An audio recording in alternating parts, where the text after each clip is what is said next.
The news arrived not with a ping on a screen, but with the quiet authority of a telegram. In 1992, there were no mobile phones to instantly share our joys. We waited for the postman, for the crisp sound of an envelope being delivered. My selection for the Kailash Mansarovar Yatra felt like a whisper from the mountains themselves, a call I had been waiting for my entire life. The typed words on that thin piece of paper held a world of promise. They confirmed that I was one of the fortunate few chosen by the Ministry of External Affairs. It was a journey of faith, a pilgrimage that many dreamed of but few undertook. The news spread slowly through my family, a mix of excitement and quiet concern filling our small home. Preparing for such a journey was a pilgrimage in itself. It began with trips to the doctor for thorough medical checkups. Our bodies had to be ready for the thin air and harsh conditions of the high Himalayas. Then came the task of gathering documents, a maze of paperwork and official stamps. Each form filled out, each photograph submitted, brought me one step closer to Tibet.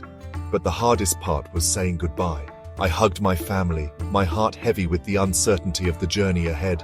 We knew the risks were real. In those days, a trip to Kailash was a venture into the unknown, and a safe return was never guaranteed. I left a piece of my heart at home, promising to carry their prayers with me. The anticipation was a constant companion. Nights were spent imagining the path ahead, the sacred mountain and the holy lake. I read everything I could find about the yatra, old travelogues and spiritual texts. These stories painted a picture of a land that was both beautiful and unforgiving. They spoke of pilgrims who found solace and others who faced immense hardship. I was a journalist, and my duty was to observe and report. But this felt different. It was a personal quest, a journey to understand not just the world, but myself. The weight of expectation, both from my family and my profession, was immense.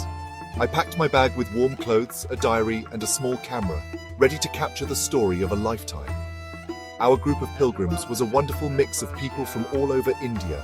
We were strangers, bound together by a shared dream. There were old men with faith etched on their faces and young adventurers with a sparkle in their eyes. We met in Delhi, a bustling city that felt a world away from the serene landscapes we were headed towards. We were given briefings by officials who detailed the route and the challenges. They spoke of altitude sickness, treacherous paths, and the importance of staying united. In those initial meetings, we began to form a bond, a temporary family that would rely on each other for strength and support. We were all pilgrims, setting out on a path that would test our faith and change us forever. Our journey began on a bus, leaving the plains of Delhi behind.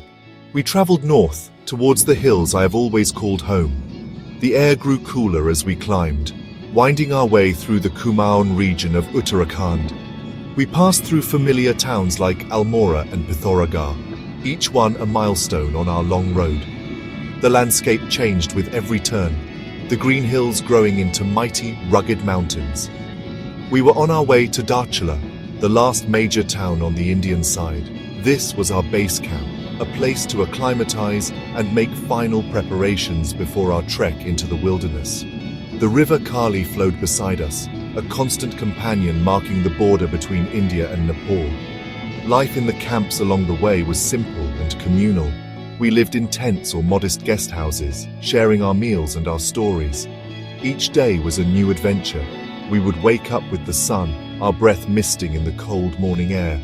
After a simple breakfast, we would start our trek, our footsteps falling into a steady rhythm. The path took us through dense forests and small, remote villages. We stayed at camps like Sirka, Gala, and Budhi, each one a small haven of rest. In the evenings, we would gather around a fire, sharing tasks like cooking and cleaning. We were a team, helping each other carry loads and offering words of encouragement when the climb got tough. We crossed into Tibet at the Lipulek Pass, a moment etched forever in my memory. The air was thin and bitingly cold.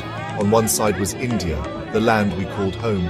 On the other was the vast, mysterious plateau of Tibet. The crossing was marked by a simple stone pillar and fluttering prayer flags. Chinese officials checked our permits with stern faces, a reminder that we were entering a different world. We left our Indian porters and mules behind, and were introduced to our Tibetan guides and their sturdy yaks. These gentle giants with their long hair and soulful eyes would be our companions for the rest of the journey, carrying our supplies across the high-altitude desert. The journey was not just a physical trek, it was a cultural exchange. We celebrated India's Independence Day on August 15th at one of the high-altitude camps. We gathered in a circle, sang the national anthem, and shared sweets.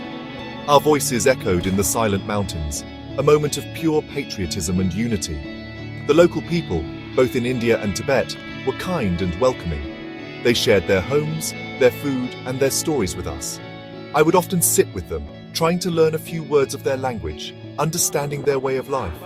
It was a humbling experience, a reminder of the simple joys and the deep connection we all share as human beings, regardless of borders or beliefs.